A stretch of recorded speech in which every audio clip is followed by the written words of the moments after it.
In the quiet stretch of night, when the world grows still and memories feel closer than ever, some histories return like distant echoes. The story of the Taliban does not begin with power or ideology, but with a land caught between storms, a place where ordinary people longed for calm, even as the ground shifted beneath them.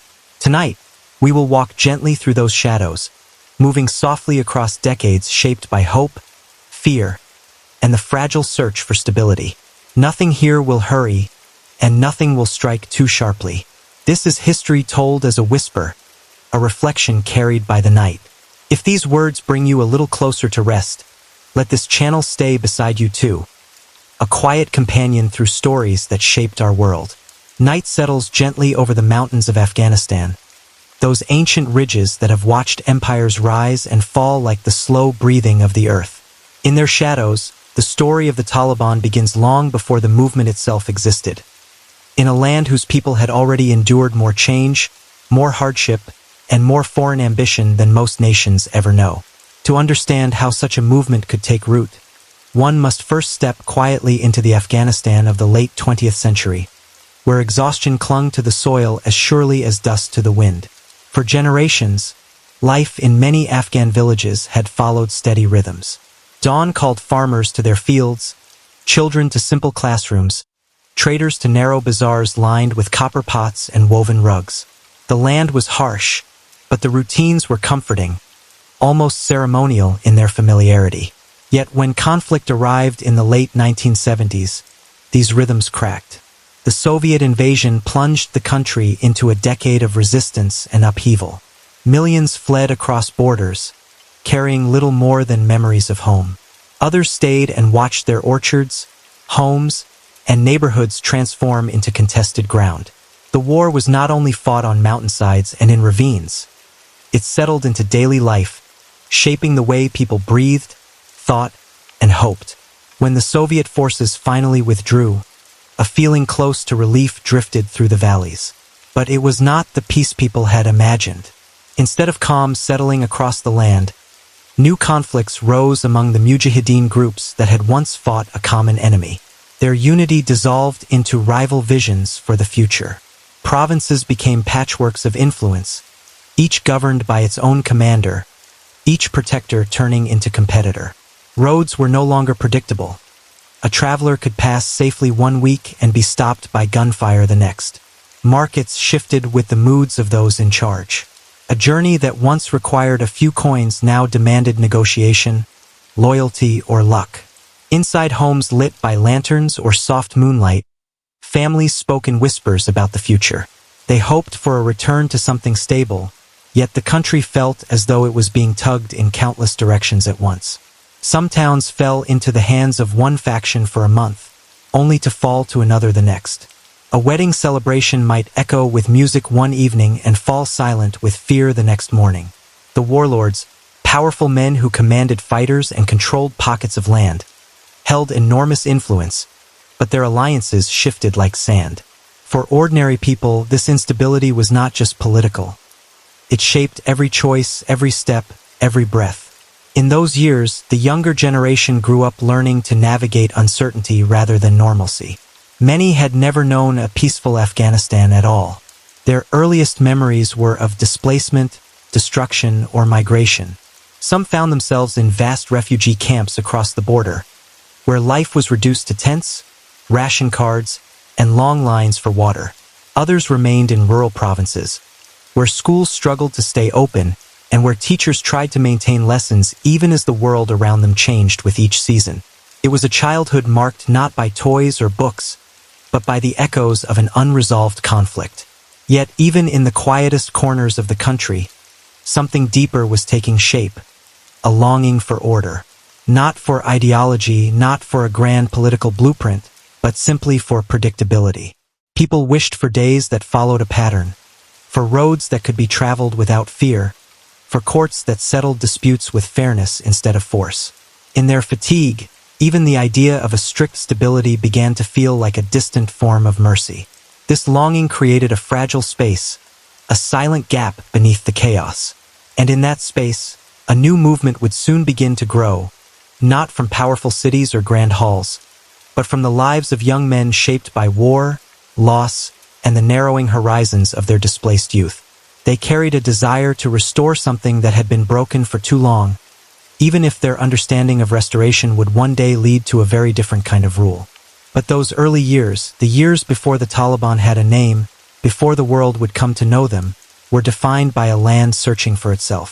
Afghanistan had become a place where the threads of history, culture, religion, and politics tangled into knots too tight to unravel quickly.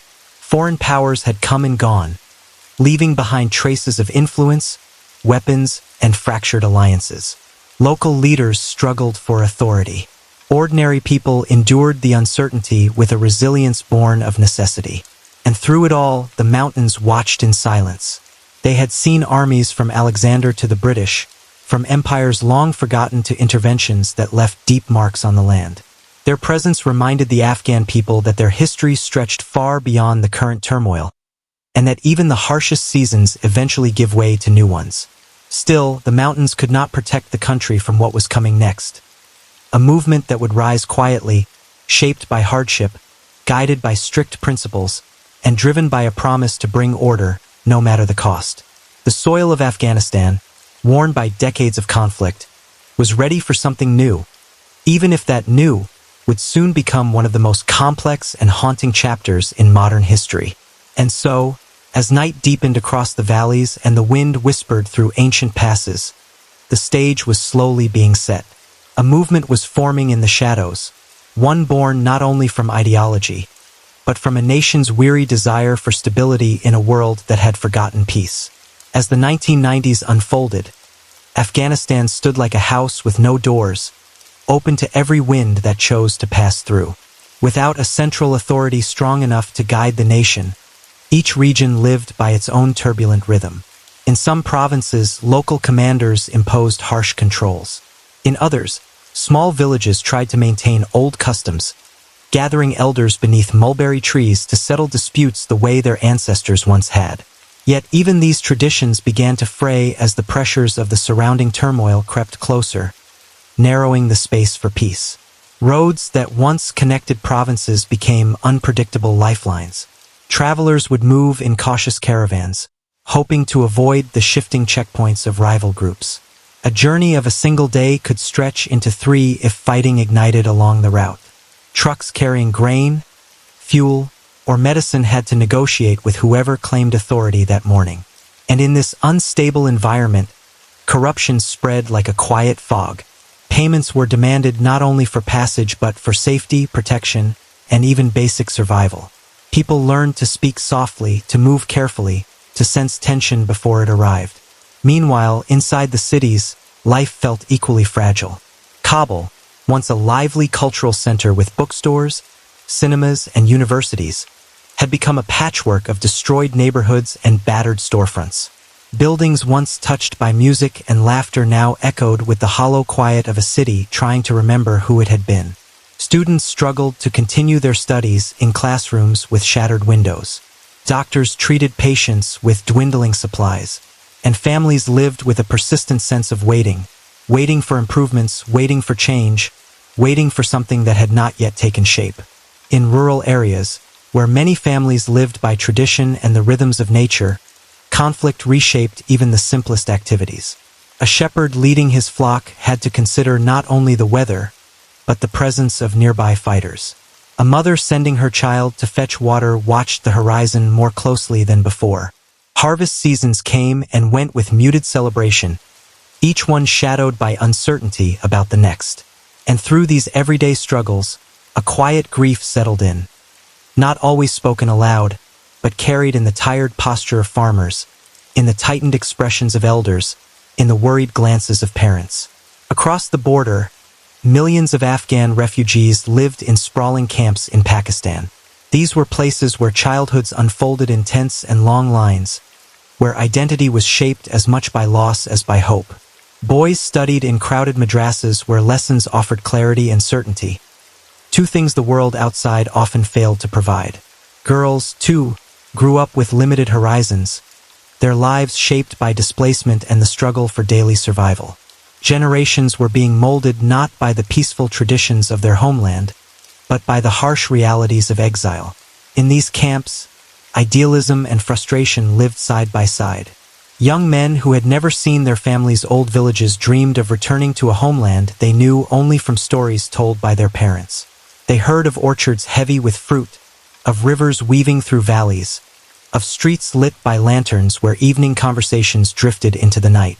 Yet when they imagined Afghanistan, they saw the broken nation described on the radio or whispered about in crowded tents. A place where corruption, warlords, and chaos overshadowed the beauty of memory. This contrast created a longing not just to go home, but to restore their country into something cleaner, safer, and more orderly than it had become. Back inside Afghanistan, the fatigue of instability deepened with each passing year. People spoke of peace the way one speaks of a long-lost relative, fondly, distantly, and with a hint of disbelief.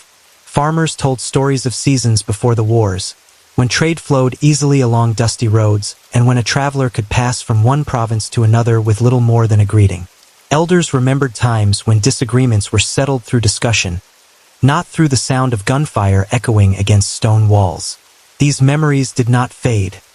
They became seeds of longing, a wish for order, a desire for predictable days, a hope for leaders who acted with discipline rather than ambition. This yearning, so simple and so universal, formed the quiet soil in which a new movement would soon take root, a movement that promised structure, purity, and stability in a land overwhelmed by disorder. But while this longing grew stronger, the fractures within the Mujahideen deepened. In some regions, alliances crumbled overnight. Commanders who once fought side by side now battled one another for power, territory, or revenge. This infighting created small wars within the larger one, leaving civilians caught in the middle. A promise made one month could be broken the next. A protector could become a threat with a single shift of loyalty. And as each faction defended its own vision for Afghanistan, the larger vision, a unified and peaceful nation, slipped farther from reach. Foreign countries watched from a distance, their involvement often indirect but influential. Weapons flowed across borders. Money moved in unseen channels.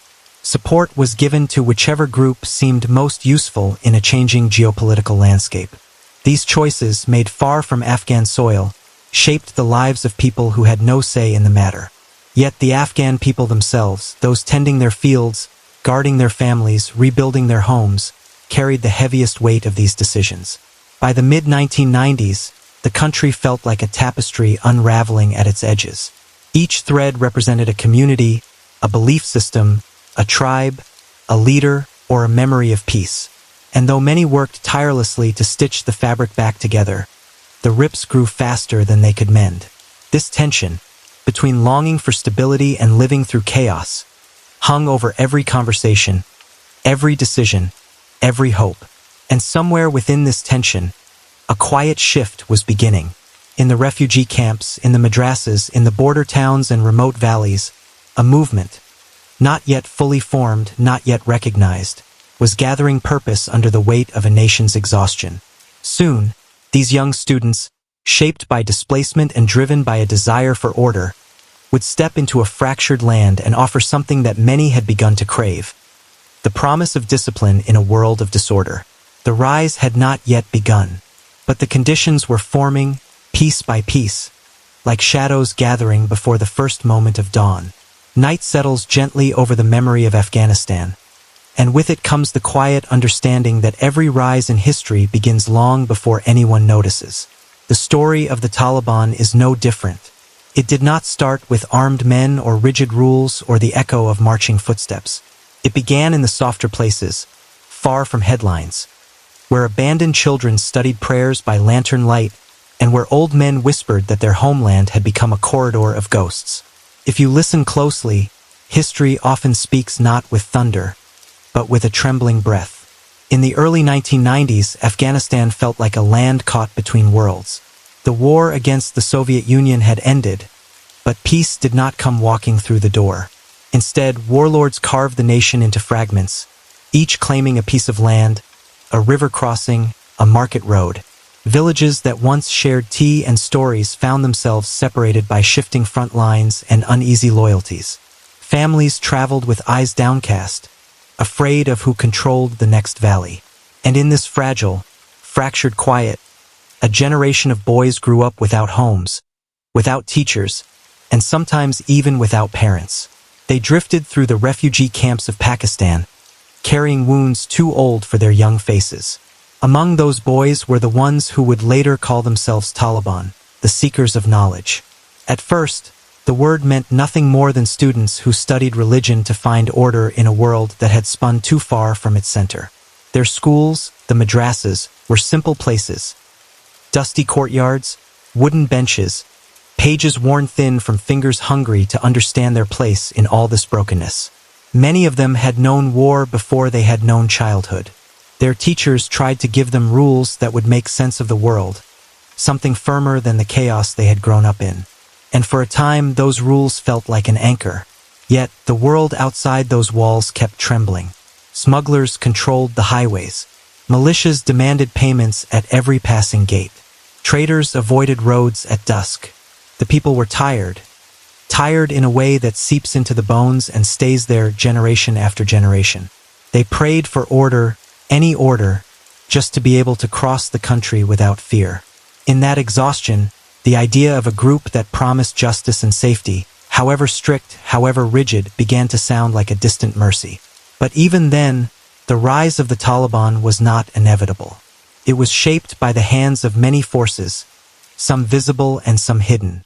Across the border, Pakistan's intelligence services watched the chaos in Afghanistan with calculating eyes. The region's instability flowed into their cities, their markets, their politics.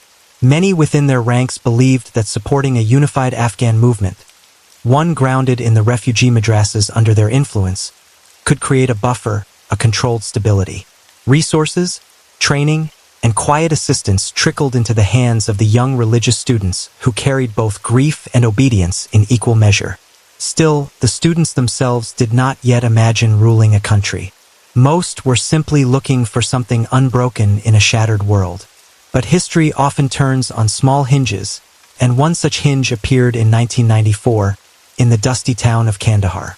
Local residents suffered under brutal warlords who robbed travelers and abused civilians.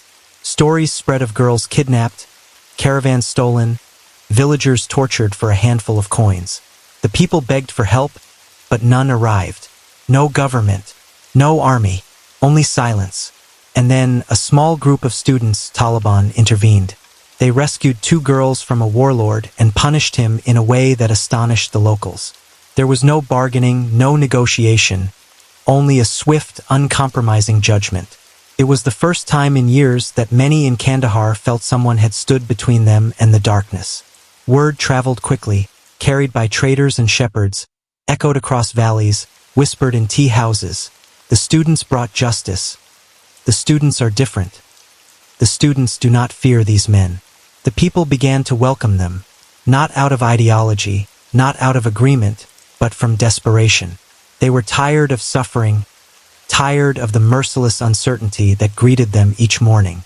And in their exhaustion, they opened the door to something new, something rising quietly from the dust.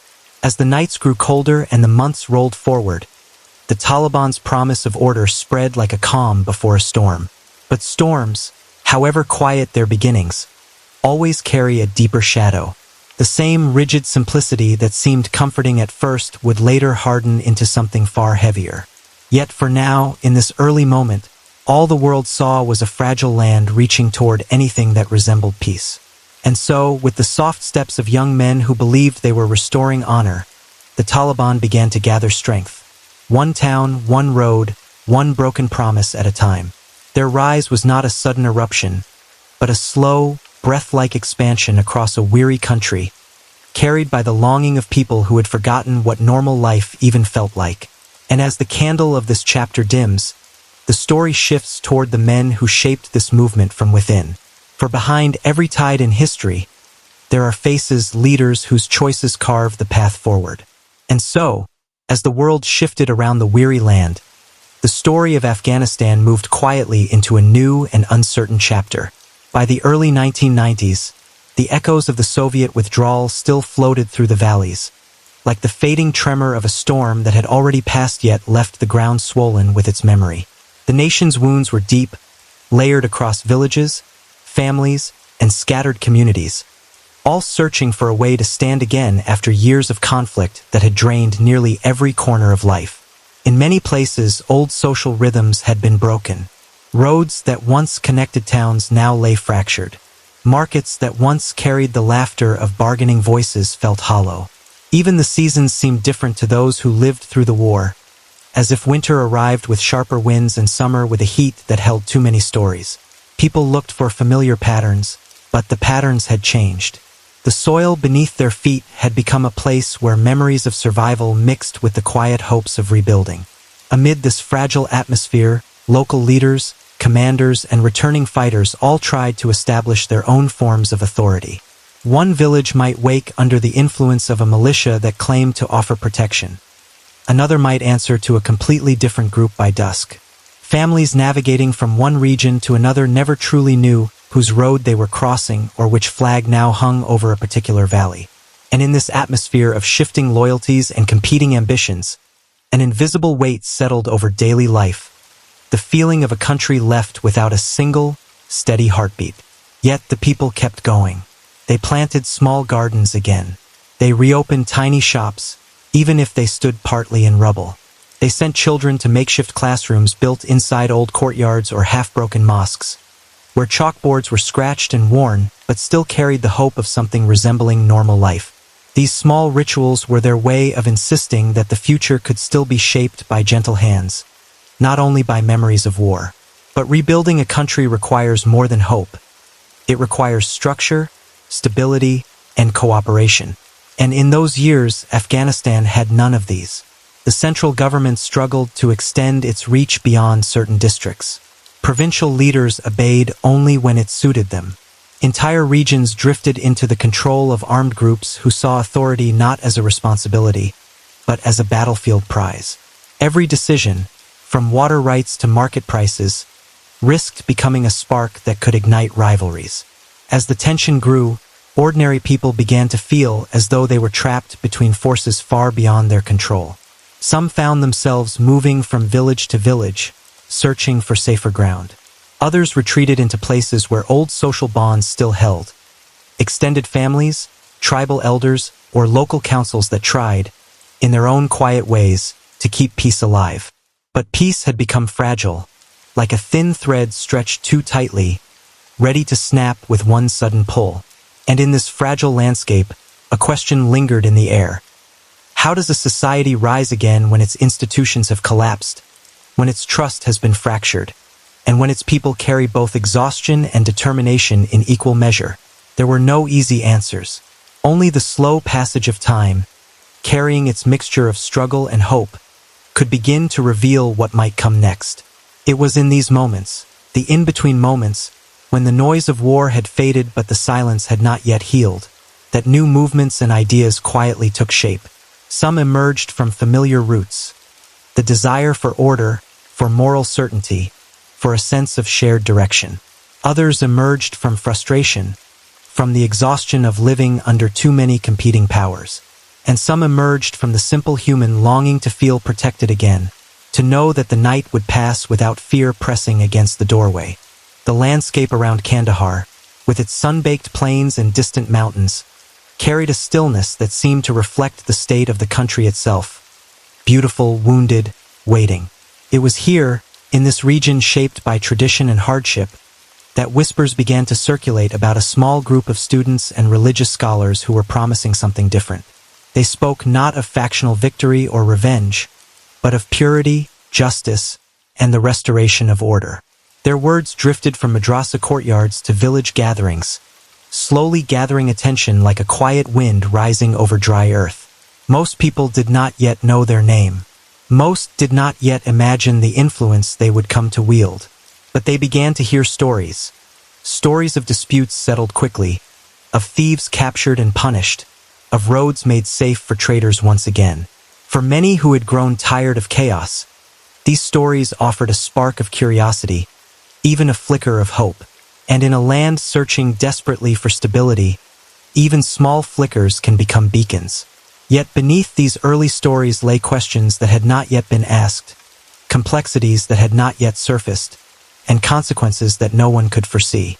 The movement was still young, still forming its identity, still shaped more by local concerns than national ambitions. But history often turns in silent places, long before the world notices it. And in those quiet days, something was beginning to turn.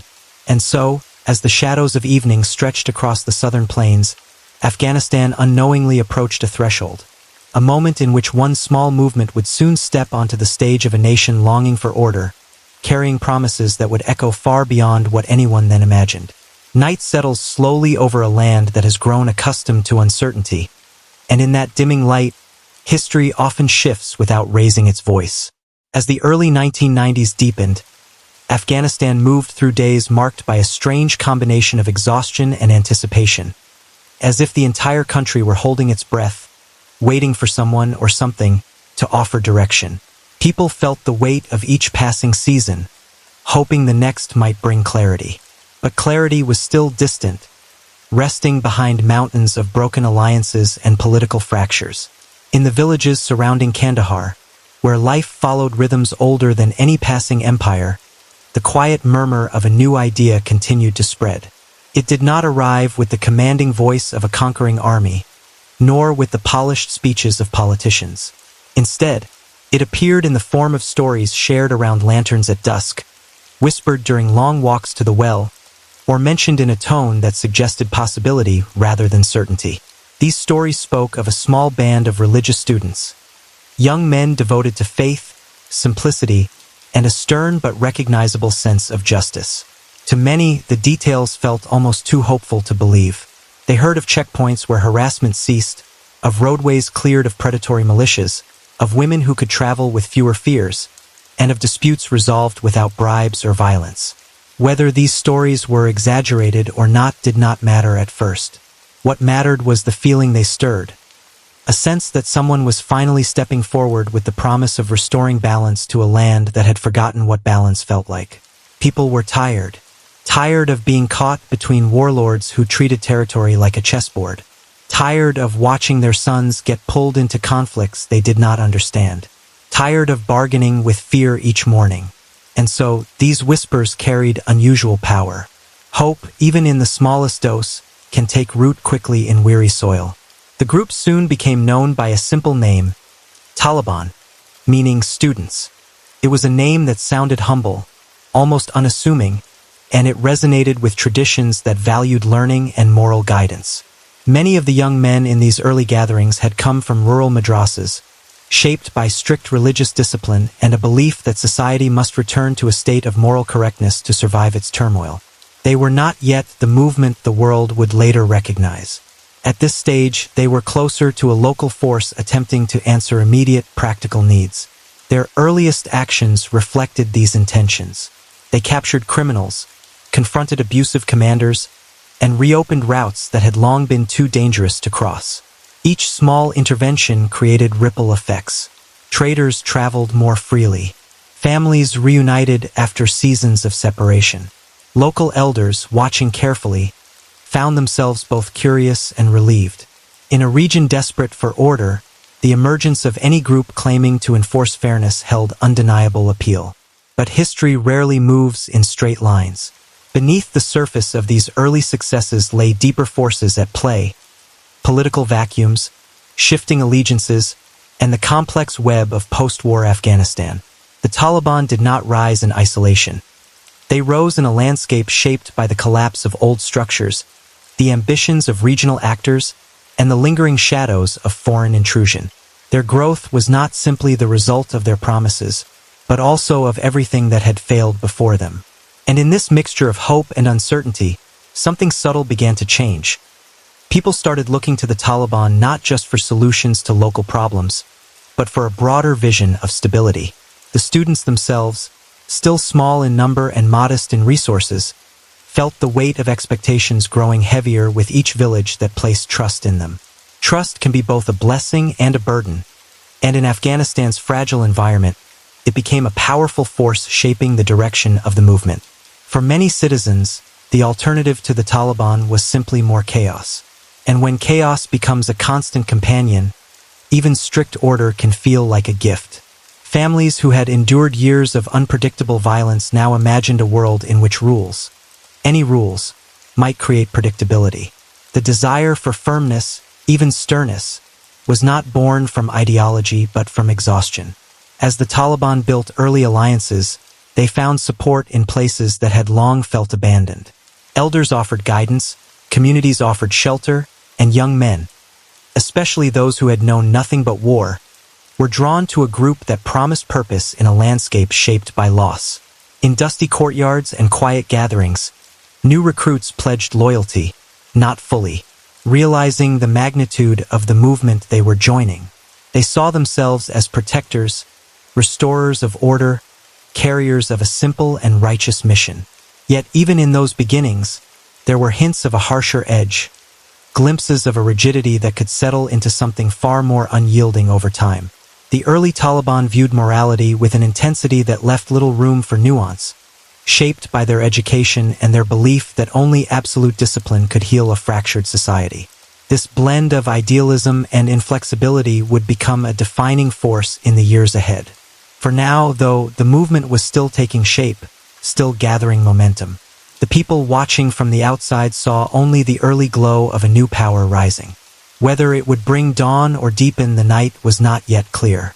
History often conceals its intentions until the last possible moment, allowing hope to breathe before revealing the storm beneath it. And so, as the final days of Chapter 1 settle like evening mist over the plains, Afghanistan stands at the edge of transformation. The students who began with simple vows are now stepping onto a path that will carry them far beyond their original shadows, toward a future that few at the time could imagine.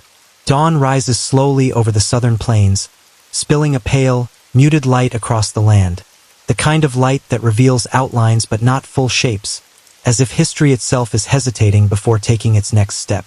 Afghanistan in the mid-1990s was a place suspended between what had collapsed and what had not yet begun. And somewhere in that delicate space, the young movement born in Kandahar began to gather strength with a quiet, determined momentum. The early months of their rise felt less like a military march and more like a spreading rumor of order. Each village that placed its trust in the Taliban spoke softly of the changes they brought. Safer roads, predictable rules, a sense of fairness that had long been missing. These stories traveled faster than caravans, carried by traders, travelers, and families seeking refuge from the uncertainty that lingered like dust in the air. But behind every story was a deeper truth. Afghanistan was desperate for someone to pick up the fragments of a broken nation. The old structures had fallen, the central government was weak, and warlords carved territories like pieces of a frayed tapestry. In that void, the Taliban's promise of justice felt like a lifeline. And when a society is drifting, even a small anchor can steady it. In Kandahar, the movement established its first base of real authority. The city, battered by years of conflict, welcomed the possibility of stability with quiet relief. Markets began to hum again. Roads that had long been dangerous to cross felt less threatening. Elders found themselves mediating fewer disputes, because the new enforcers did not tolerate the petty abuses that had once flourished in the shadows. For the first time in years, some families slept through the night without waking to distant gunfire. Yet, beneath this early calm, the movement was undergoing a transformation. What had started as a loose group of religious students was slowly becoming a structured force. Leaders emerged, men with clarity, discipline, and a vision grounded in strict interpretations of their faith. They believed deeply that Afghanistan could only heal if returned to what they saw as a pure and unbroken moral code. And while many citizens welcomed this vision, few understood how far the movement was willing to go to enforce it. As the months passed, the Taliban expanded beyond Kandahar with surprising speed. Their growth was not driven by overwhelming strength, but by the exhaustion of communities caught between rival commanders. When faced with a choice between unpredictable militias and a group that seemed to offer stability, villages often surrendered before a single shot was fired. The Taliban understood this. They relied not only on force, but on reputation, and reputation travels faster than any army. When they reached towns like Spin Boldak, Chiman routes, and the wide stretches leading toward Helmand, their approach carried a pattern.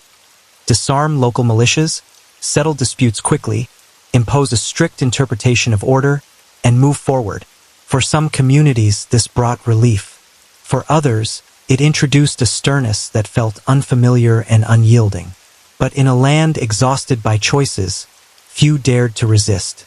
By the time the Taliban approached regions farther north, their presence had become more than a local phenomenon. They were no longer a cluster of young men enforcing justice in small pockets. They were becoming a movement with momentum. The unsettling part was not how fast they expanded, but how quietly. Their victories often came not through destruction but through the collapse of resistance. Warlords saw their fighters surrender, not out of loyalty, but out of fatigue. Leaders fled without battle. Territories shifted hands overnight. And as these transitions unfolded, ordinary people watched with cautious hope. Some believed the new rulers could finally end the cycle of violence. Others feared the strict rules that followed in their wake. In the early stages, those rules took the shape of firm boundaries around behavior, bans on certain practices, enforcement of rigid religious observance, and the expectation that communities conform to a singular moral vision. For deeply conservative regions, this felt familiar. For others, it felt like a narrowing of the life they once knew. Yet throughout the country, one truth remained constant. People wanted peace more than anything else. And if achieving peace required accepting new rules, many were willing to do so. It was a negotiation made in silence, a trade between personal freedoms and the hope of stability.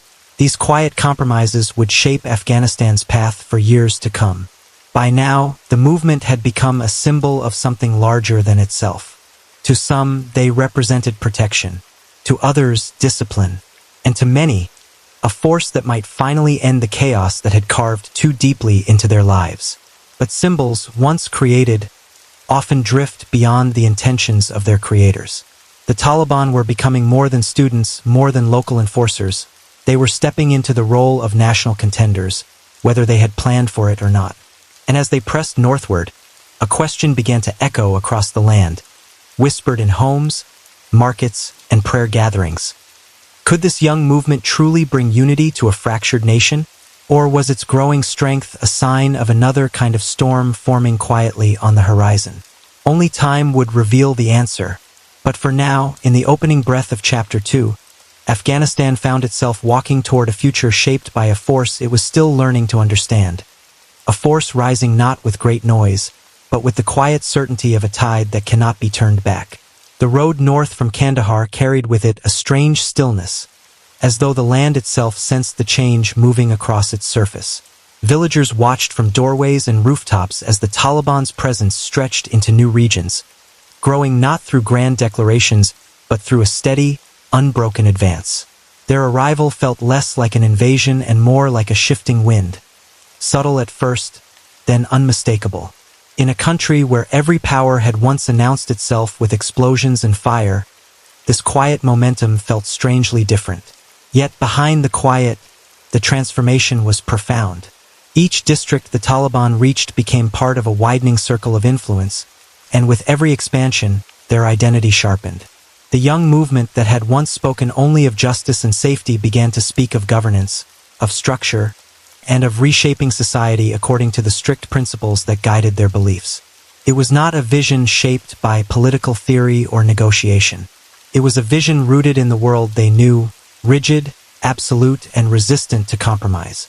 As they entered towns farther north, they did so with a discipline that contrasted sharply with the chaos left by warlords. Fighters were expected to avoid looting. Decisions were made quickly. Laws were enforced immediately. For civilians who had grown accustomed to the unpredictability of factional rule, this sudden order brought both comfort and unease. Some felt safer walking the streets. Others felt the presence of a new kind of pressure, as if the walls around their lives had quietly moved closer. Still, many welcomed the movement. They had endured too many years of violence, corruption, and broken promises. They wanted a force that would not change its mind with every shifting alliance. They wanted stability, even if it arrived wrapped in severity. And so, in town after town, negotiations dissolved before they began. Commanders fled or surrendered, and local leaders offered their cooperation to avoid bloodshed. The Taliban understood the power of reputation, and they used it to shape a path that cost them surprisingly few battles. But beneath this growing acceptance lay a deeper complexity. The movement's strict religious interpretation, rooted in the isolated rural madrasas where many of its leaders had been trained, began to unfold with greater clarity. The rules tightened, restrictions grew. Practices that had once been tolerated were now forbidden. Behaviors that had blended into daily life were now watched carefully. What began as discipline soon became a code that touched every aspect of existence. For many communities, this shift emerged so gradually that they hardly realized how much had changed until they found themselves adjusting to new rhythms. Early closures of markets, enforced dress codes, limits on music, gatherings shaped by new rules. These changes were presented as necessary steps toward purity and stability, but they also reshaped the very texture of daily life, narrowing the space where individuality once lived. And yet, even with the tightening restrictions, the promise of order still carried weight. When a nation has been fractured for so long, predictability can feel like a form of peace. Farmers noticed that thefts declined. Merchants found the roads less perilous. Families moved with a sense of cautious relief, knowing the nights were quieter than before. But quietly, beneath these moments of calm, questions began to form, gentle, hesitant, whispered questions about what freedom might look like under such unyielding authority. The Taliban's influence expanded faster than many believed possible. In the span of months, they took control of major routes that connected the southern regions to the heart of the country. Each new gain strengthened their confidence, and with that confidence came a more defined vision of governance. Their leaders, once students, now figures of considerable power, began to speak of national unification, of restoring Afghanistan to a moral order they believed had been broken long ago. Their focus turned toward larger strategic cities, the ones whose fall would shift the balance of the entire nation. These cities carried memories of ancient empires, bustling bazaars, and old institutions that stood in contrast to the austere worldview of the Taliban. Taking them required not only military strategy but a deeper understanding of how fragile the country truly was. And the Taliban understood that fragility well. They knew that exhaustion could be stronger than resistance, and that hope, even hope rooted in strictness, could persuade where force could not. As they approached these key regions, alliances grew, some willingly formed, others quietly pressured by the reality of shifting power. The movement was no longer just a promise of safety. It had become a contender for the future shape of Afghanistan. Its leaders believed they were carrying out a mission of restoration. Many civilians believed they were witnessing the rise of a force capable of ending decades of chaos. Both perceptions carried truth. Both carried uncertainty. In the evenings, when the sun dipped behind the mountains and long shadows spread across the land, families whispered about what might come next. Would this new movement bring peace at last?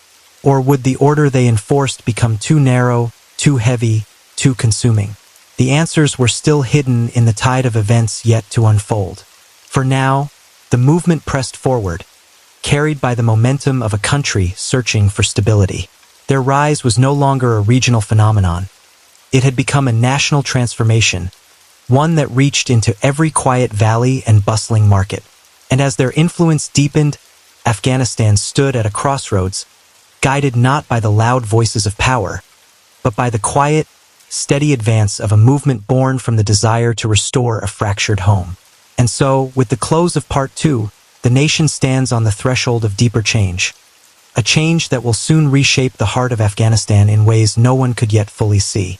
The following days unfolded like slow-moving clouds, quiet, deliberate, almost weightless. And yet, beneath their calm surface, Jung felt a faint but unmistakable undercurrent gathering strength. It was as though life itself had shifted by a fraction of an inch, and now every familiar object cast a slightly different shadow. Nothing dramatic, nothing frightening, just a subtle rearrangement of meaning, the kind that only someone who listened carefully to the world could sense. He found himself paying closer attention to the movements around him, not out of suspicion, but out of instinct. The villages, the markets, the long roads running beside the river. All of them felt textured with stories he had never noticed before. People seemed more expressive, more transparent, revealing pieces of their inner lives without meaning to.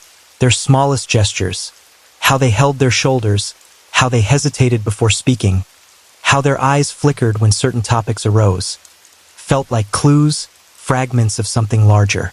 It wasn't that the world had changed overnight. It was that Jung had changed enough to notice it. One evening, as he walked along the narrow path that wound behind the old church, he heard two women speaking in hushed tones. Their voices were soft, but the tremor beneath their words was impossible to miss. They're asking questions now. Yes, and people are afraid to answer too honestly. The times are shifting. Anyone can feel it. Jung paused, though he didn't mean to. The conversation wasn't meant for him. They hadn't even noticed him nearby, but their unease seeped into the air like cold fog. The world beyond the village was stirring, and even those who preferred not to think of such things could sense the tremble in the distance. He walked on, not wanting to intrude, though their words followed him long after he disappeared from sight. For Jung, this subtle external tension blended with something more internal, something quieter, deeper. His dreams had begun to change. They were no longer fleeting or symbolic. Instead, they carried weight, as if they were trying to show him something he was not yet ready to see. Faces appeared and dissolved like drifting smoke. Voices echoed with messages he couldn't fully grasp. Shapes shifted, boundaries blurred, and beneath it all, a sense of invitation lingered. It wasn't fear that filled him. It was a strange familiarity. One dream repeated itself in soft variations. He stood at the edge of a vast forest at dusk, watching the last line of sunlight melt into the horizon. The trees whispered in a language without words, and though Jung could not understand them, he felt they were speaking to a part of him that existed beyond thought. When he woke, the impression remained, not the images, but the feeling of being spoken to. He couldn't say why it mattered, only that it did. During the day, he returned to his routine, though even his routine felt textured with something new. His notebooks, once filled with scattered observations, began to take on more structure. He wrote about patterns he noticed in the way people spoke, the conflicts they avoided, the emotions they tried to hide behind silence. He wrote about dreams, symbols, echoes, shadows, fragments of the psyche that revealed themselves only when the conscious mind softened. The more he wrote, the clearer it became that something within him was unfolding. Not quickly, not dramatically, but steadily, like a flower turning toward light it had not realized was there. One afternoon, he stopped by the riverbank. The water moved slowly, catching the light in long ribbons that shimmered and disappeared. Jung watched the current and felt an unexpected sense of stillness settle over him. A stillness that was not emptiness, but presence. A clarity without explanation. He realized, in that quiet moment, that he had begun to feel the world differently. Not through its events or its changes, but through its undercurrents. Through the things people didn't say, through the quiet weight of their fears and hopes, through the invisible threads connecting their choices. He sensed that the world was not merely changing outwardly. Something deeper was shifting, something collective, something psychological. And this shift resonated with his own internal movements, as though the world and his inner life were mirroring each other without agreement or intention. That evening, as he walked back home, a faint breeze followed him. It carried with it a strange mixture of warmth and uncertainty, like the beginning of a long-awaited conversation. He didn't know what was coming. He didn't know what the dreams meant, or why people around him seemed unsettled, or why he felt both grounded and unmoored at the same time. But he understood one thing with unsettling clarity. He was no longer simply observing the world. He was being drawn into something, slowly, quietly, inevitably, not by force, but by a subtle invitation written into the fabric of the days themselves. And as he reached his door, placing his hand on the wooden frame, Jung sensed that whatever awaited him next would require him to step beyond the edges of the familiar, to trust the quiet movements within and the shifting currents without. For the first time, he felt ready. Or perhaps more accurately, he felt unable to turn away anymore. The next mornings drifted in with pale light, soft and almost weightless, as though the world was trying not to disturb the quiet shifts taking place within him. Jung rose earlier than usual, not out of obligation, but because he found himself gently pulled awake, like someone hearing their name called from a distance. The air felt different, brighter, clearer, touched with a sense of expectancy that he couldn't quite name. There was nothing unusual happening around him. People continued with their routines. The baker opened his shutters with the same tired sigh, children traced crooked paths through the dust with their shoes, and the old men gathered in the same patch of morning shade to discuss the same familiar worries. And yet, the village felt slightly suspended, as if held between two breaths. Jung sensed it each time he walked through the narrow streets. He noticed how conversations paused a little too abruptly when someone approached, how glances lingered a moment longer than they should have, how even the laughter, when it came, carried something faintly brittle beneath it, like glass trying not to crack. It wasn't fear exactly, not yet. It was anticipation, mixed with a quiet unease that no one fully understood. And in the gentlest way, Jung felt himself attuned to these shifts, as though they were threads being tugged inside him as well. The external and the internal were beginning to echo each other. He spent hours by the river, not always writing, sometimes simply watching. The water carried small leaves downstream with patient certainty, never rushing, never resisting. Jung found a strange comfort in that, a reminder that every movement, no matter how small, belonged to a larger current. One afternoon, he saw a man standing on the opposite bank. The stranger wore simple clothing, nothing distinctive, yet his presence felt deliberate. He watched the river with a stillness that seemed too intentional to be casual. Jung noticed the way his eyes moved, not toward the water, but toward the horizon, as if waiting for something to appear. They never spoke.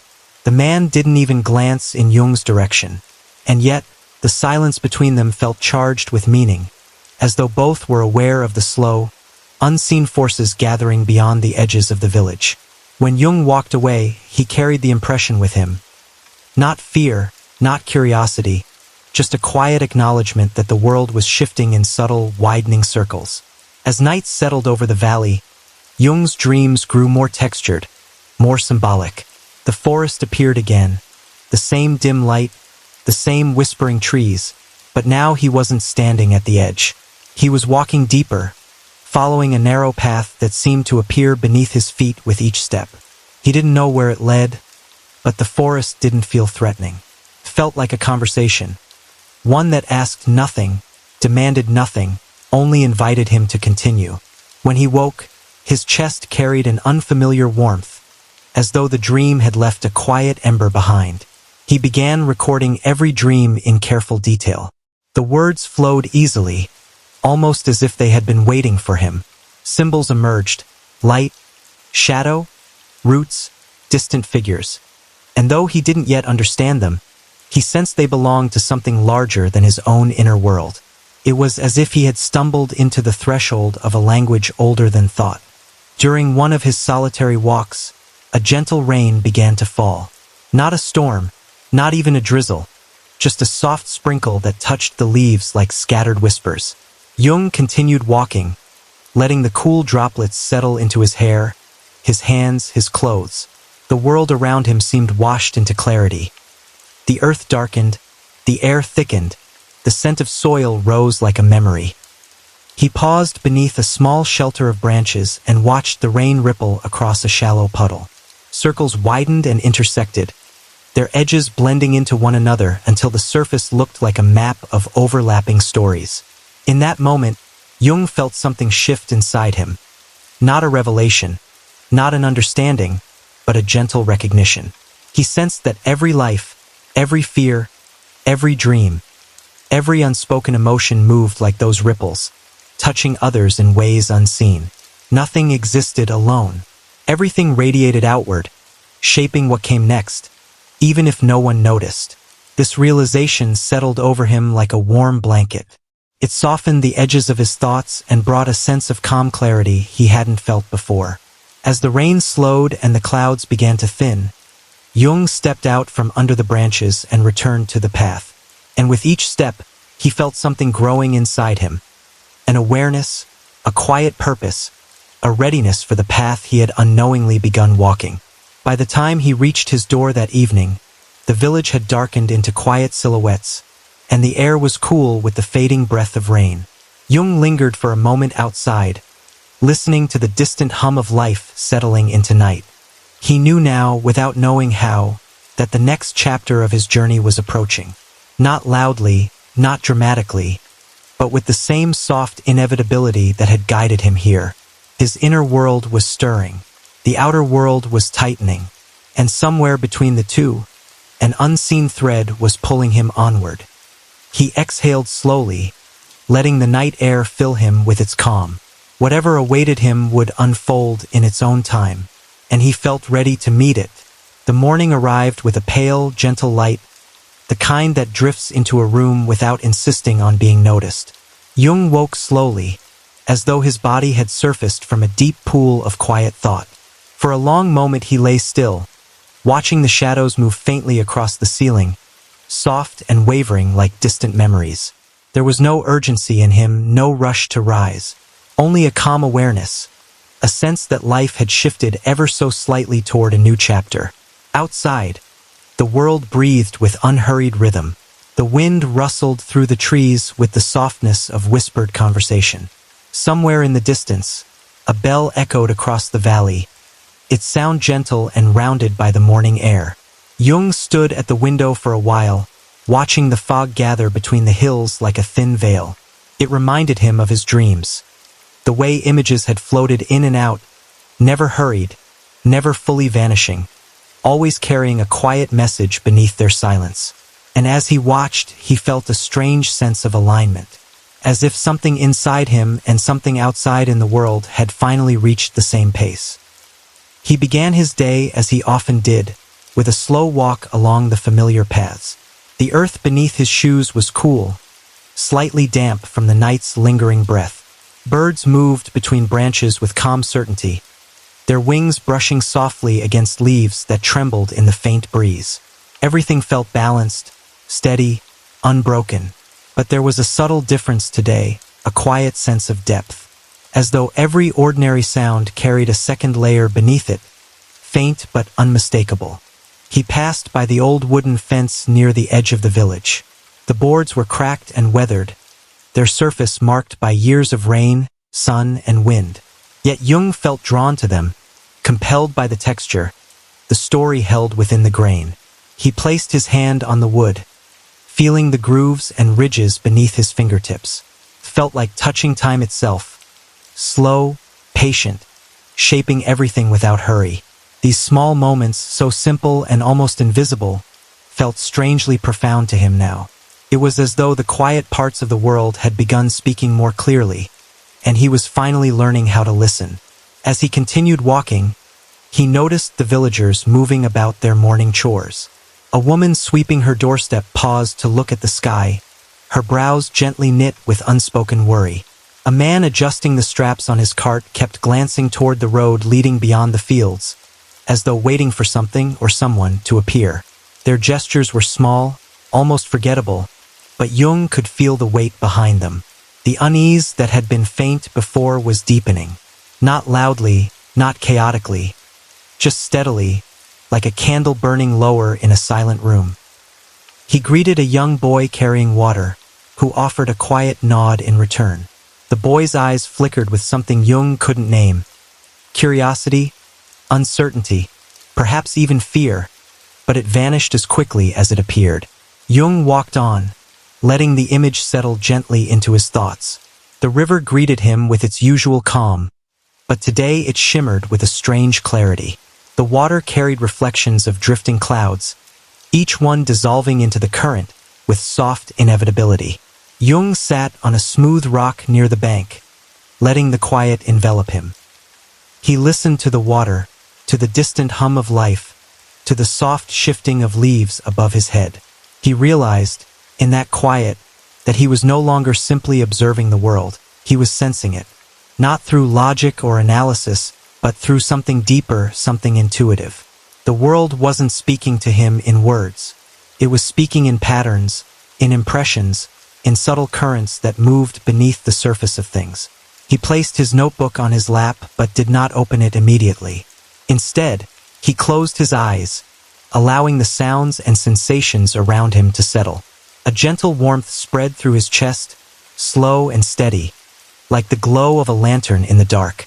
Memories drifted through him, not sharply, not as interruptions, but as soft echoes rising from a deeper chamber of the mind. Moments from childhood, brief faces, a distant sound of laughter, the shape of a dream he once had but couldn't fully remember. Each fragment settled into him like pieces of a quiet mosaic. For the first time, he felt as if his inner world had begun opening doors he didn't know were there. He took out his pencil and let his hand move gently across the page. The words arrived without struggle, carried by a current he could not see. He wrote about the villagers' unease, about the dream of the forest, about the silent man by the river, about the rain that had whispered something he still couldn't interpret. He wrote not to explain these moments, but to honor them, to give shape to the feelings that lingered within him like soft afterglow. When the wind shifted, carrying a faint chill, he lifted his head and looked across the valley. The world stretched out in long, gentle lines, quiet yet alive with unspoken movement. He sensed that the road ahead, whatever form it took, would require him to step more deeply into this quiet awareness. That understanding would not come quickly, but slowly, the way dawn reveals itself along the horizon. And as the morning light warmed the edge of the river, Jung realized with quiet certainty, he was entering a new phase of his journey. Slowly, softly, inevitably, and the world, in its own quiet way, was guiding him toward it. The afternoon unfolded slowly, like a long exhale settling over the land. Jung walked back along the winding path from the river, each step deliberate, each breath unhurried. The world around him felt unusually still, as though everything had paused just slightly, waiting for something to reveal itself.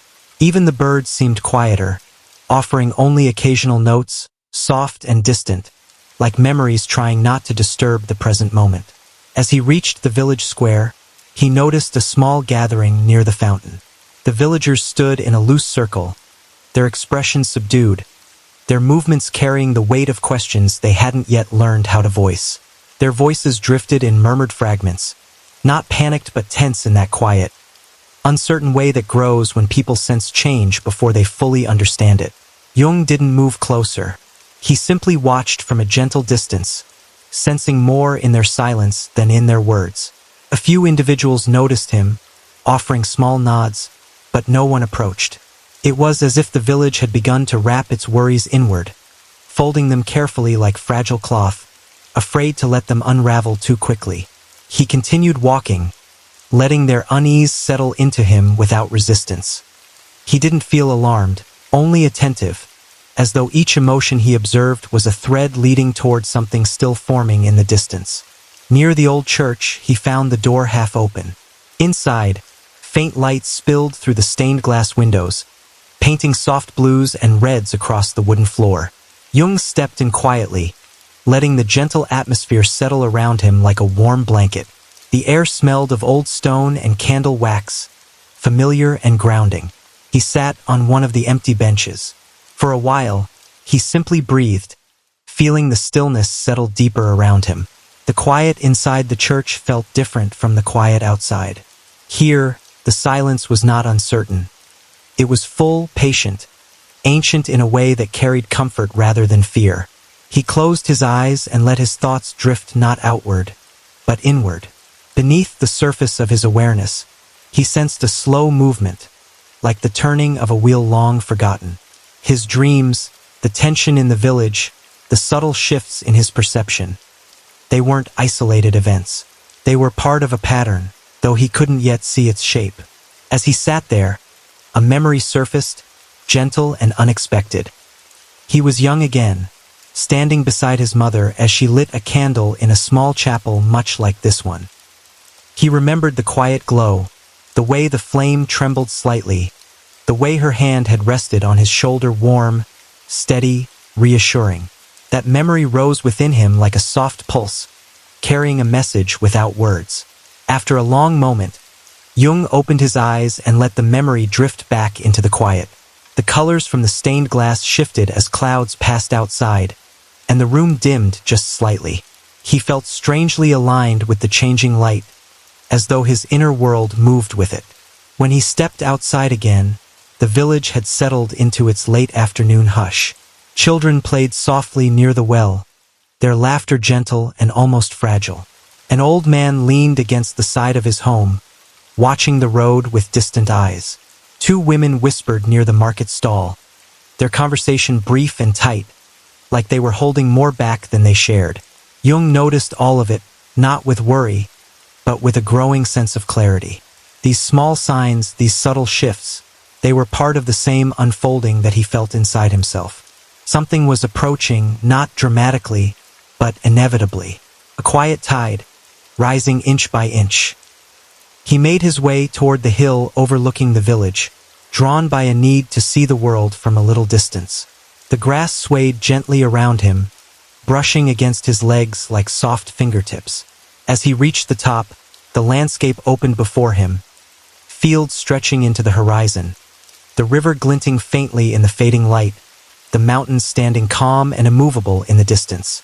The air carried a faint coolness, the first hint of evening. Jung sat in the grass, letting his body settle into the earth.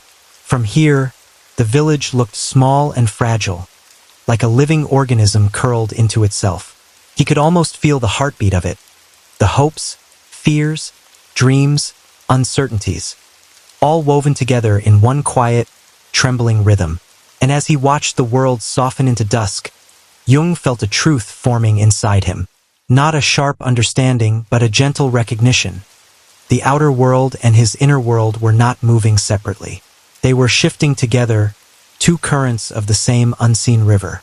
He didn't know what lay ahead, only that the changes were real, and that he was meant to follow where they led. Not with certainty, but with openness. With the kind of quiet courage that grows from simply listening deeply. The wind brushed against him, carrying the scent of earth and distant smoke. The sky deepened in color. The first stars appeared, faint but steady. Jung breathed in, soft and slow. He felt the world preparing for something, and he felt himself preparing too. As the last light faded behind the hills, a calm certainty settled over him. Whatever path was unfolding, he was already on it. Night settled slowly over the valley, as though the darkness wished to wrap itself gently around the world without startling anything awake. Jung remained on the hill a while longer, watching the sky deepen into a tapestry of muted blues. The stars appeared one by one, almost shyly at first, then with growing confidence as the last traces of sunlight faded behind the mountains. The air cooled, brushing against his skin with the soft calm of an evening sigh. He rose eventually, moving down the slope with unhurried steps. Each footstep pressed lightly into the earth, leaving small, temporary impressions that the night wind would soon erase. There was something comforting in that. How quietly the world accepted things, how gently it returned to itself. By the time he reached the village, small lanterns glowed outside a few homes, their light warm and trembling like tiny heartbeats in the dark. Jung paused near the center of the square. Everything was calm, but not empty. The stillness carried a quiet fullness, as if the village was holding its breath not out of fear but out of anticipation, waiting for morning to reveal something only the night could sense. He walked home slowly, letting the evening settle into him like a soft blanket. Inside his room, the familiar shadows greeted him with a kind of silence that felt almost intimate. He lit a candle, its flame flickering gently, and sat beside his desk. He wanted to write, but for a few long moments he simply watched the flame dance. Its movements were delicate and almost thoughtful, bending slightly each time the room exhaled. The light painted soft shapes across the wall, shapes that shifted like half-remembered dreams. Only then did he open his notebook. His hand moved calmly across the page. He wrote about the whispers of the villagers, the gathering clouds of uncertainty, the sense of something rising beneath the surface of their daily lives.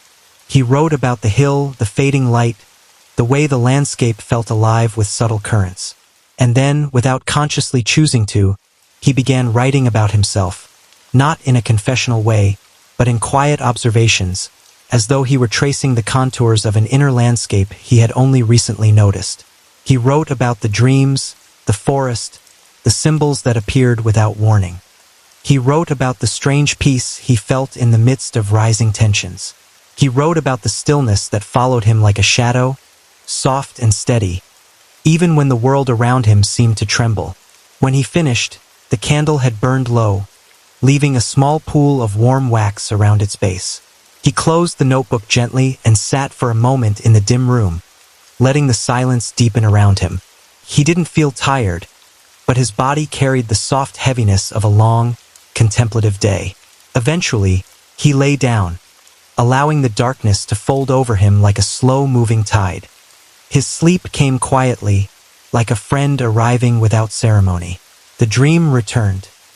He found himself walking through the forest again, but this time the light was different, warmer, almost golden, as though the sun were rising just beyond the trees. The path beneath his feet was clearer, as if it had been waiting for him to return. The air was filled with a faint rustling, like distant voices woven into the wind. Each step drew him deeper, yet he felt no fear, only recognition. As he moved, he sensed a presence. Not a figure, not a shadow, but a feeling. It followed him like a quiet companion, guiding him with gentle certainty. When he reached a small clearing, the forest opened in a circle of soft light. At the center stood an old tree with roots spiraling outward like the veins of the earth. Its trunk was wide, weathered, strong, and strangely familiar. Jung placed his hand against the bark. The moment he did, a warmth spread through his palm, flowing up his arm and into his chest. The tree felt alive, not just as a living being, but as something ancient and deeply connected to the world around it. He closed his eyes, and for the briefest moment, he sensed something vast, an interconnectedness that stretched far beyond the forest, beyond the village, beyond anything he had ever known. When he opened his eyes, the dream began to fade, dissolving softly like morning mist. He awoke with a steady heartbeat, not startled but deeply aware. The room around him was dark, but the first traces of dawn were beginning to gather at the edge of the sky. He sat up slowly, letting the dream linger in his mind, its warmth still pulsing quietly within him. There was meaning there, he couldn't yet name it, but he felt it settling into place like the first piece of a puzzle. The world outside had not yet awakened. The silence was thick, gentle, unbroken. Jung rose and stepped toward the window. The horizon was beginning to brighten with the faintest shade of pale blue. He watched as the first breath of morning touched the rooftops of the village. And in that delicate moment between night and day, he understood something with quiet certainty. He was changing. The village was changing. The world itself seemed to be shifting in slow, invisible waves. The next steps of his journey were drawing nearer, softly, inevitably, and he felt ready to meet them.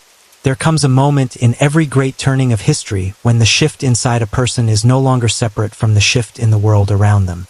The two movements begin to mirror one another, like twin tides drawn by the same distant moon. And so it was in this chapter of his life, a slow, almost invisible merging of inner renewal and outer transformation. For years, he had lived with a quiet heaviness, a kind of gravity that seemed to pull him inward. It was not despair exactly, more like a constant background hum of displacement, a sense of standing at the edge of something unnamed. But now, almost without noticing, that heaviness was dissolving. Not all at once, not theatrically, but gradually, the way winter softens before the first signs of spring. The world outside seemed to be changing in a similar way. It wasn't a revolution, not yet.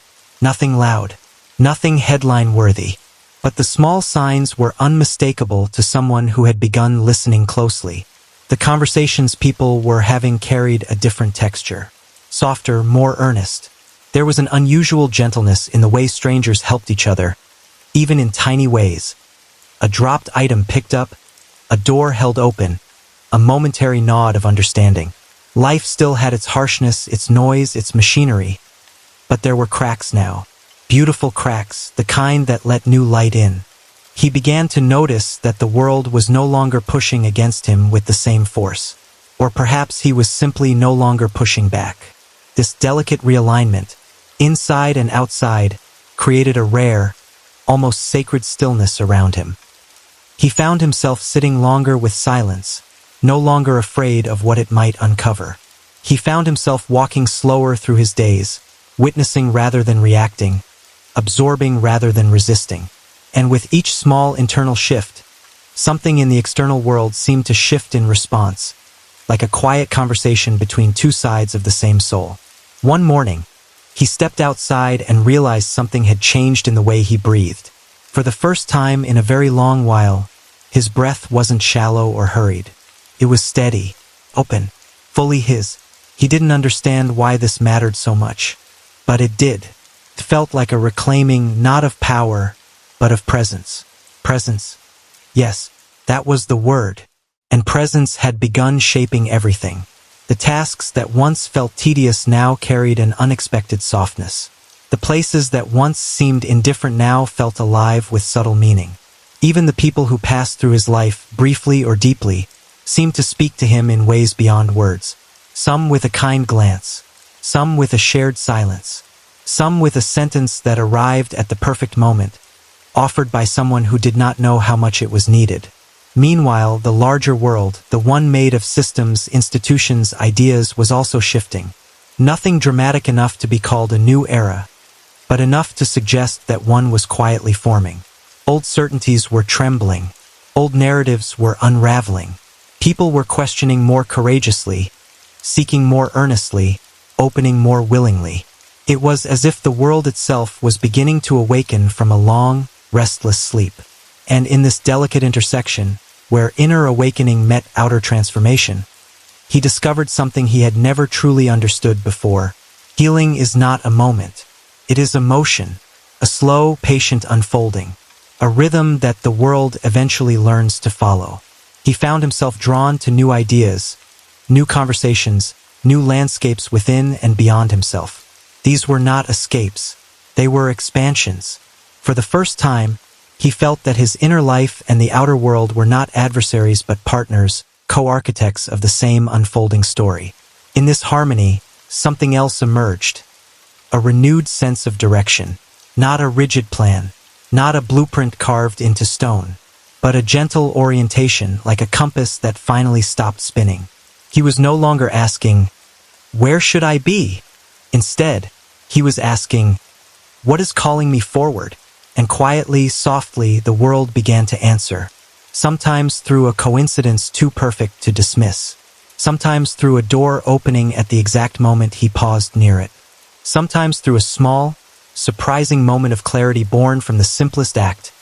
Watching sunlight move across a wall, listening to rain against glass, noticing the way someone spoke his name. These were not grand revelations. They were subtle affirmations.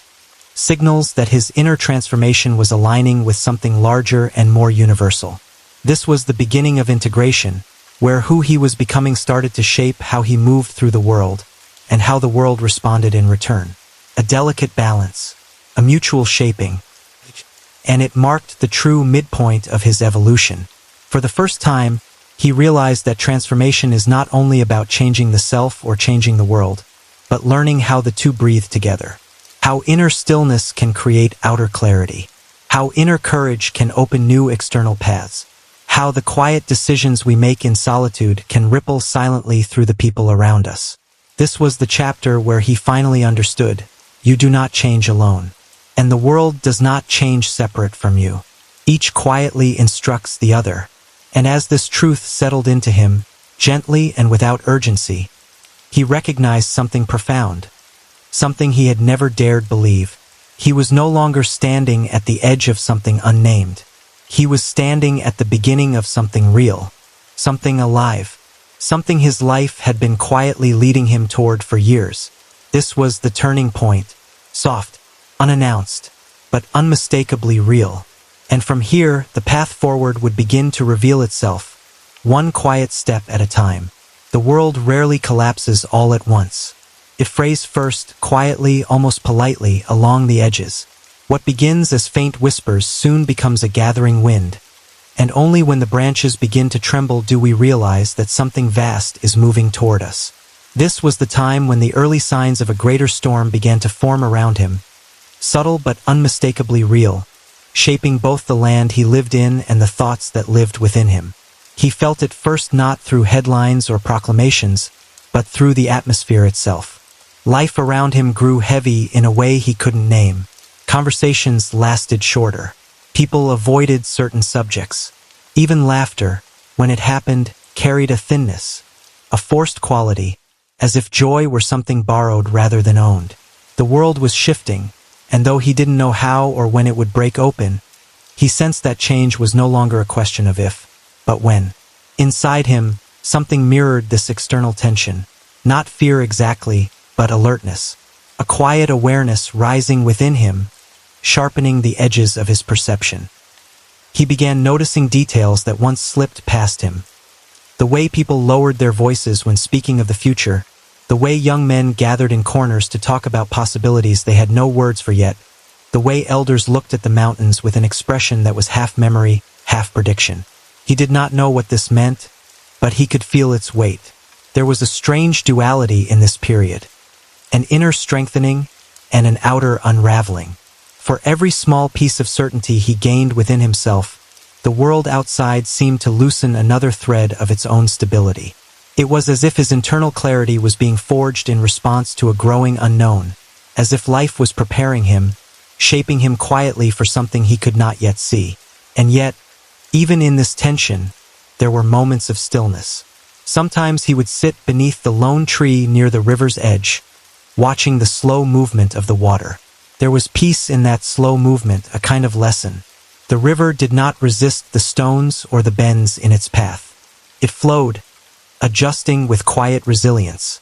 He wondered if he, too, could learn to move like that, gently, steadily, without being broken by whatever lay ahead. These reflections weren't dramatic, but they began forming the architecture of his inner world. They shaped how he saw conflict, how he understood fear, how he interpreted the silences between events. He realized something important in these quiet hours. Life does not warn us loudly. It whispers, and only those who listen closely understand early. The whispers continued. One evening, as the sun dipped behind the mountains, he overheard two elders speaking near the edge of the village.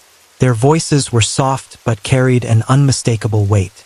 Things are changing faster than people think. Young hearts are restless. Old stories are waking again. Their words sank into him like stones dropping into water. He didn't understand the full meaning, but he felt its truth. Something old was indeed rising, not just in the land, but in the collective memory of the people. A sense of unfinished history, of long-held grievances, of identities that had been quiet for too long and were now beginning to stir. This awakening was not loud, not yet, but it had a pulse. He sensed this pulse even when he lay awake at night, staring into the dimness of his room. The silence felt charged. Thoughts moved through him with unusual sharpness. Thoughts about belonging, about power, about the unseen forces shaping the world he lived in. He wondered what role he might play in whatever was coming. Not a heroic role, he did not see himself that way, but a human one. A witness, perhaps, a participant in the unfolding of history's next breath. And in these nights of quiet reflection, he discovered something else. His identity was no longer anchored solely in who he had been. It was beginning to take shape around who he might become. This realization was gentle but profound. He felt himself growing, not upward like a flame, but inward like a deepening river. His understanding of the world was broadening, yet his understanding of himself was becoming more precise, more rooted. He was no longer floating between versions of himself. He was settling into a clearer center. But clarity does not protect us from the world, it only prepares us. And the world, even from a distance, was beginning to tremble. One afternoon, As he walked through a nearby marketplace, he noticed an unusual energy in the air. Groups of men stood in circles, speaking urgently. Cloth vendors whispered about rumors drifting from distant towns. A traveler passing through carried a look of tension he tried to hide but couldn't. No one said anything directly. No one needed to. The storm was no longer a distant idea. It was approaching slowly, inevitably, like a shadow stretching toward them. He felt the shift deep in his chest. But instead of fear, there was a quiet steadiness, a sense that he was beginning to understand the rhythm of change. He didn't know what the next chapter would demand of him, but he felt ready in a way he hadn't before. Life had been preparing him gently, patiently, shaping his steps, calming his spirit, strengthening the places within him that once felt fragile. And as the world around him continued to darken, he felt something almost paradoxical rising inside him. A soft, steady light. A light that whispered, "You are becoming who you must be for what comes next." And so, the chapter closed, not with an answer, but with a gathering question. A question that would follow him quietly into the next part of his journey. Night fell earlier than usual that week, or at least it felt that way. The days seemed shorter, as if the sun itself were withdrawing, sensing the tremor running through the land. He felt this deepening dusk in his bones, not as fear, but as a quiet anticipation, the kind that makes a person pause before every step, listening for what lies just beyond the visible world. For a long time, he had sensed change approaching like a soft echo. But now it was no longer an echo. It had form, it had texture, it had presence, and it was beginning to touch the edges of his own life in ways he could no longer ignore. One evening, while he sat outside beneath the pale light of a waning moon, he heard hurried footsteps approaching from the far end of the path. At first he thought it might be a traveler or a neighbor rushing home. But then he saw the figure. A young boy, breathless, carrying a look he recognized instantly. It was not fear itself, but the awareness of fear. "They're moving closer," the boy whispered, though no one was around except the night itself. "People are saying they've reached the outer villages." The words felt like a cold wind slipping under a door. He did not respond immediately. He simply nodded, letting the boy's message settle into him like a slow-falling weight. News like this rarely came suddenly. It traveled through rumor, through whispers, through uncertainty. But eventually, it became real. And now it was becoming real for him. After the boy left, he stayed outside, listening to the stillness. The world seemed suspended, holding its breath. Somewhere in the distance, a dog barked once, then fell silent. Even the leaves remained still, as though the night itself did not want to interrupt what he was thinking. He wondered how long he had before the coming storm reached his doorstep. And yet, strangely, his mind did not flood with panic. Instead, something else rose within him, something steady, something grounded. It wasn't courage in the heroic sense, nor was it resignation. It was more like an acceptance of the rhythm of things, a quiet acknowledgement that life was unfolding exactly as it must, even if he could not yet see the shape of it. But he was not alone in feeling the shift. Over the following days, small changes began appearing throughout the village. Doors were locked earlier. Familiar pathways became uncomfortably quiet. Families whispered after sunset, gathering around dim lanterns, exchanging fragments of news with worried eyes. Even the elders, usually calm, unshaken, now carried expressions carved with an age older than themselves. He watched these changes with a growing sense of both concern and clarity. It was as if the atmosphere around him were reflecting something inside him, a recognition that this moment was more than a passing storm. It was a turning point, and then something unexpected happened. One afternoon, a group of travelers passed briefly through the village. Their clothes were dusty, their faces tired, and their eyes carried a story too heavy for words. They spoke softly with the shopkeepers, asking for water, bread, a place to rest, if only for a moment.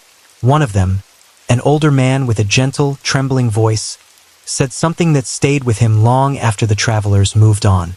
"These times don't just test what we believe," the man murmured.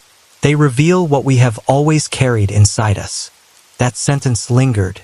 It echoed through the evening as he walked home, through the night as he lay awake in the silence, through the next morning as the world around him moved with uneasy haste. It felt like a key, a quiet truth unlocking something he hadn't fully understood about himself, because he could feel it now. Something inside him was rising in response to the world's shifting shape. Not anger, not fear, not helplessness, responsibility, not the loud kind that demands to be seen. The quiet kind that grows inside a person when they realize that their presence matters, even in small, fragile ways during moments of change. He didn't know what role he would play or what choices he would be forced to make, but he felt the subtle tightening of his own resolve, the quiet straightening of something once bent within him. And the world kept evolving. Rumors grew louder, posters appeared, meetings happened in secret. The air thickened with both anticipation and unease. A door somewhere in the village slammed after midnight, followed by hurried footsteps that didn't return till morning. People began traveling in pairs rather than alone. All of this, woven together, created a feeling not of chaos, but of an approaching threshold, as if the land itself were preparing for something irreversible. He found himself standing at that threshold too, not because he sought it, but because life had slowly guided him there, through whispers, through reflections, through the quiet transformations happening inside him. He understood now that the storm did not come to swallow him, but to shape him. And so, on a quiet evening, as the wind carried the faint scent of distant unrest, he felt something settle in his chest, a calm, steady readiness. Not for war, not for conflict, but for whatever truth the next chapter would reveal. And with that, the path ahead grew darker, deeper, and strangely clearer. The next chapter waited, not with answers, but with the moment everything would begin to change. The silence was too complete, not peaceful, but expectant. He rose slowly, dressing with the kind of deliberate calm a person uses when they don't want to disturb whatever presence is waiting outside. As he stepped into the morning air, the sky was painted in pale shades of blue and silver, the kind of light that softens everything it touches. But beneath that softness, something else lingered, a quiet tension, a faint tremor running through the bones of the world. And then he saw them, footprints, fresh ones, leading across the dirt path near his home, not from villagers, not from neighbors. These were the heavy, purposeful steps of people moving with intention, not familiarity. He crouched down, touching the imprint with caution, feeling its cold edges. They were recent, very recent. He straightened slowly, letting the realization settle into him. The travelers who passed through days ago had warned of movement, and now the movement was here. But the strange thing was this: he felt no panic, only a quiet clarity, the kind that arrives when the world stops pretending everything is the same. As he walked toward the village center, the atmosphere grew heavier. Windows that were usually open at dawn were shut. Doors that once creaked with morning routine remained still. It was as if the whole village had chosen silence over curiosity. People sensed something nearing, even without seeing it. And they were right. Near the well, he found a group of elders standing close, speaking in low, guarded voices.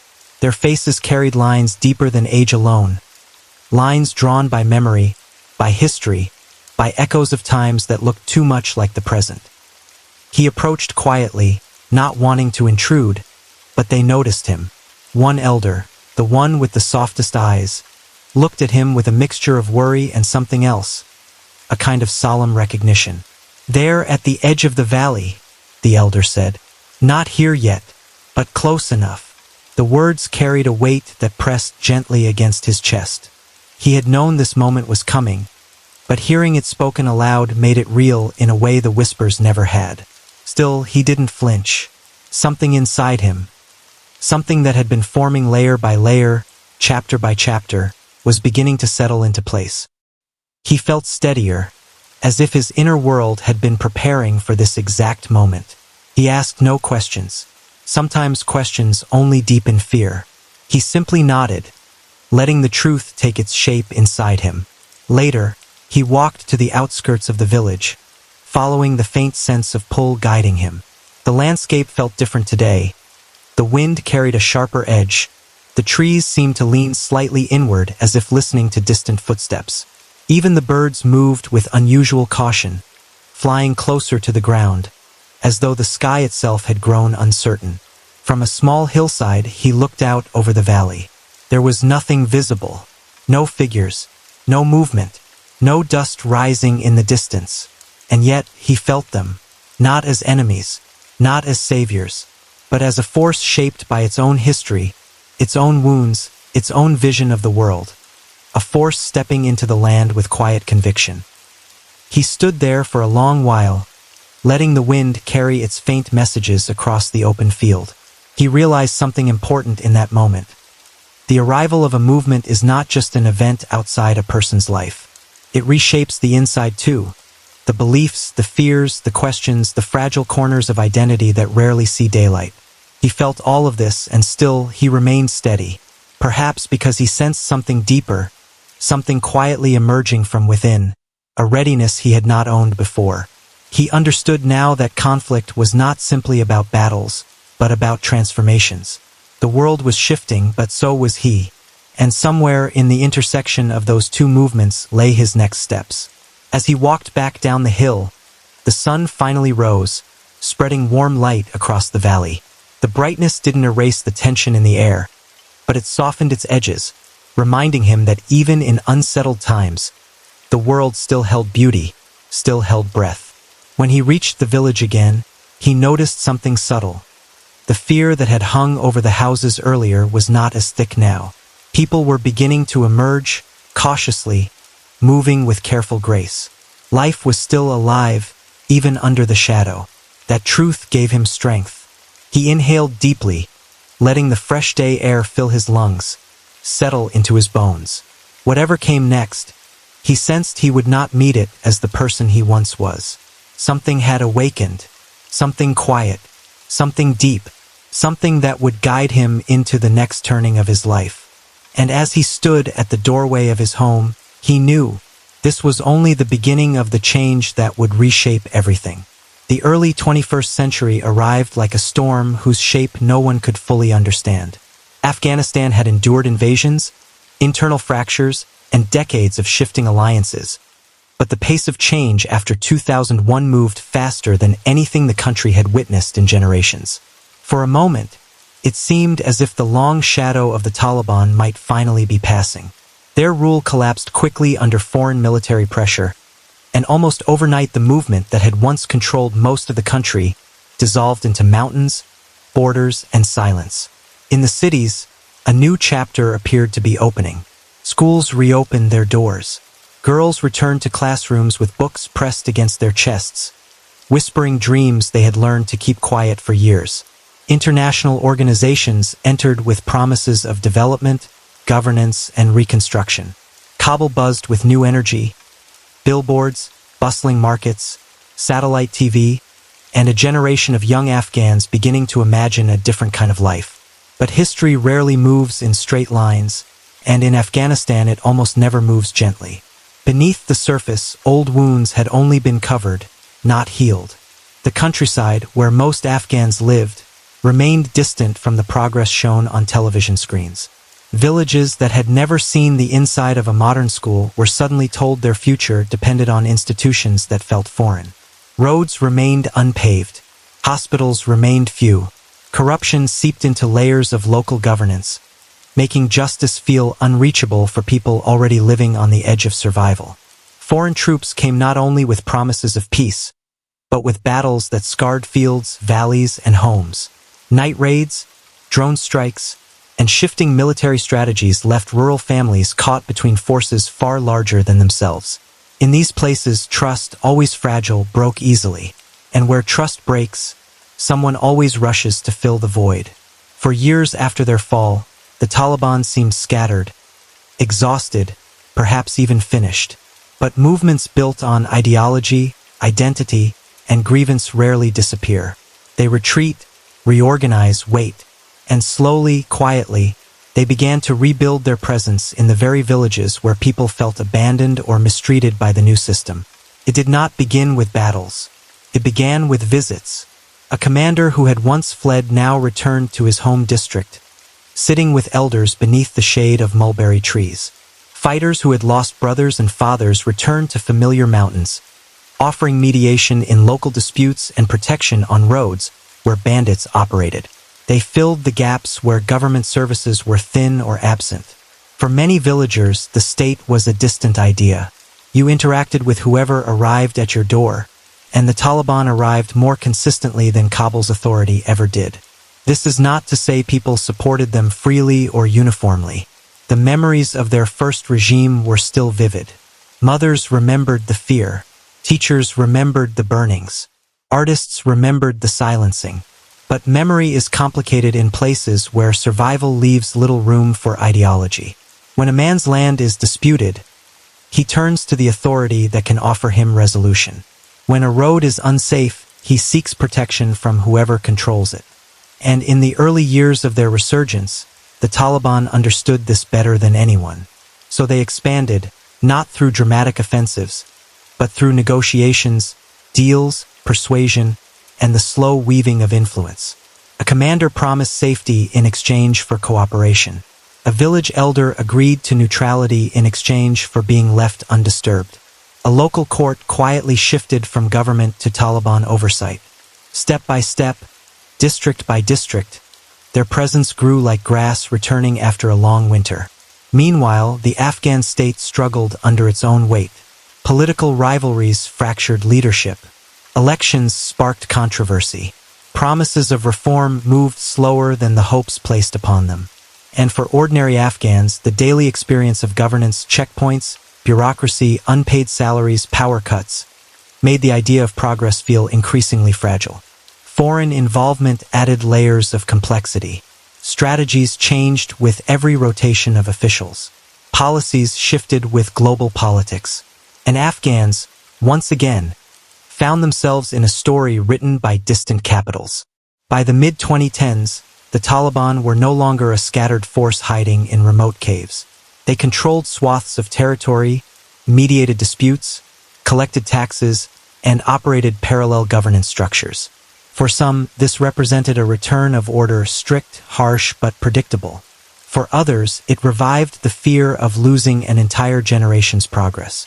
Two realities existing side by side, each true in its own way, depending on which road you walked, which house you slept in, which memories lived in your family. And then came the 2020s, a decade that reshaped the country once more. Talks began. Negotiations circulated. The foreign presence prepared to withdraw. And into the vacuum of uncertainty, the Taliban advanced with speed that stunned the world, but not the villagers who had watched their influence rise year after year. What collapsed in 2021 was not simply a government. It was the weight of 2 decades of competing visions.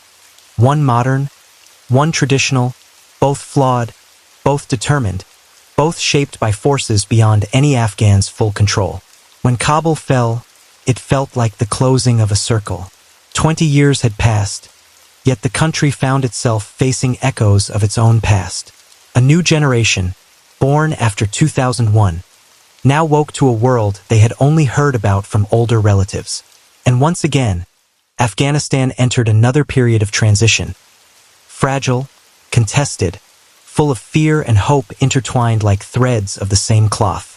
But this story, the Taliban's collapse, return, and rise, is not truly about the movement itself. It is not about leaders, armies, or negotiations held behind closed doors.